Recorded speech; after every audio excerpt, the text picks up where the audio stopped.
শুধু চাকরি বা ব্যবসাতেই যে ব্যস্ততা তা কিন্তু না, ঘরোয়া কাজেও কিন্তু একটা মেয়ে কম ব্যস্ত থাকে না। আজকে এসেছি আমি আমার আজকের ব্যস্ততম বিকেলটা আপনাদের সাথে শেয়ার করার জন্য। সো হ্যালো এভরিওয়ান, কি অবস্থা, কেমন আছেন সবাই? এই তো আলহামদুলিল্লাহ আমি অনেক ভালো আছি। এই তো ফার্স্টে আমি ডিমটা ভেজে নিলাম, দেন এক সাইড করে রেখে তো পেঁয়াজ বসিয়ে দিয়েছি এবং মশলাটা সুন্দরভাবে কষিয়ে নিয়ে আমি এতে আগে থেকে সিদ্ধ করে এবং কেটে রাখা আলু এবং ডিম যে ভেজে রেখেছিলাম সেগুলো দিয়ে দিলাম। আর অন্য চুলায় আমি ইফতার ভাজার জন্য তেল গরম করে যে এক এক করে ইফতার গুলো ভেজে নিচ্ছি। আজকে আমি জাস্ট আলু এবং বেগুনের চপ করব।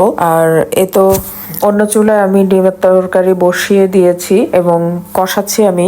তো আমি আগে থেকে ভেজে রাখা ডিম এবং সেদ্ধ করা আলুগুলো সুন্দরভাবে মশলার সাথে কষিয়ে নিচ্ছি। এই তো আমার ইফতার ভাজা হয়ে যাচ্ছে আর এক চুলায়।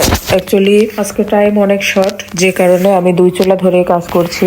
তো আম্মু আমাকে হেল্প করছে রান্নার যে টুকিটাকি পেঁয়াজ মরিচ কাটাকুটা এগুলাতে, আর আমি চলে এসেছি চুলার কাছে। বিকেলের এই টাইমটা আমরা মেয়েরা রান্নার কাজে অনেক ব্যস্ত থাকি, মাঝে মাঝে মনে হয় যেন দম ফেলারও টাইম পাওয়া যায় না। অর্থাৎ যেদিন বেশি আইটেম থাকে সেদিনের কথা বললাম। যাই হোক, ব্যস্ততার মধ্যে সময়টুকু পার হলেও কিন্তু আমার কাছে অনেক আনন্দঘন এই মুহূর্তটা, কারণ আমার কাছে ভালো লাগে রান্না করতে।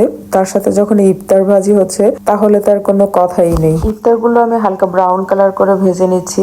আর এই ব্রাউন কালার ইফতারের উপরে যখন আপনি হালকা বিট লবণের ছিটা দিয়ে খাবেন এবং ইফতারটা যদি একটু ক্রিস্পি হয় তাহলে কিন্তু অনেক মজা লাগবে।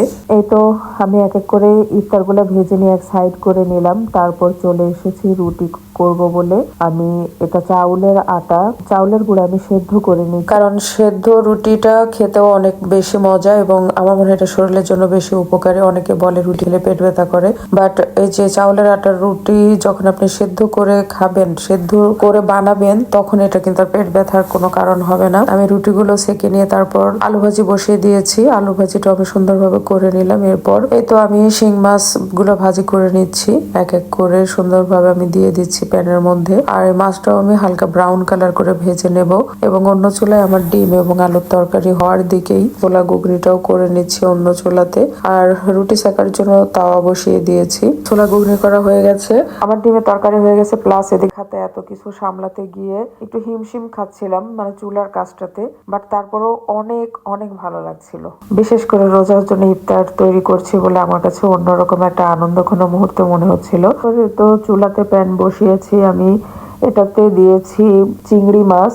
চিংড়ি মাছটা আমি সুন্দরভাবে টেলে নিচ্ছি। এতে দিয়ে দিয়েছি আমি একটু বেশি পেঁয়াজ, রসুন কুচি, শুকনা মরিচ দুইটা, একটা কাঁচামরিচ, এগুলো দিয়ে সুন্দরভাবে একটু লবণ, হালকা একটু হলুদ দিয়ে তেল দিয়ে আমি সুন্দরভাবে টেলে নিয়ে এক সাইড করে রেখেছি। এটা আমি ভর্তা করবো, আজকে চিংড়ি ভর্তা হবে। ওটা সরিয়ে রাখার পর আমি দিয়ে দিলাম চুলাতে প্যান দিয়ে, এতে আমি তেল সব মশলা দিয়ে সুন্দরভাবে কষিয়ে নিয়ে দিয়ে দিয়েছি শিং মাছ, যে মাছটা আমি আগে থেকে ভেজে এক সাইড করে রেখেছিলাম। মাছটা সুন্দরভাবে মশলার সাথে কষিয়ে নিয়েছি। এরপর ঝোল রাখার উদ্দেশ্যে আমি পানি দিয়েছি, বাট এর আগে আমি দুইটা টমেটো কুচি করে দিয়েছি, কারণ একটু টক টক হলে একটু বেশি টেস্টি হবে তরকারিটা।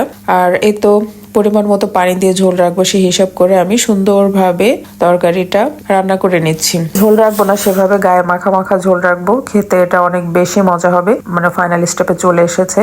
আর এই যে আমার তরকারিটা এখন ফুললি খাওয়ার জন্য রেডি। তো শিং মাছের তরকারিটা নামিয়ে রেখে আমার রান্না প্রায় শেষের দিকে। আমি এক অন্য প্যানে সুন্দরভাবে গুঁড়ো মাছ চটচড়ি করে নিচ্ছি একটু বেশি কড়া ঝাল দিয়ে। এই তো আজকে এই ছিল আমার বিকেলের ব্যস্ততম সময় পার করার মুহূর্তগুলো।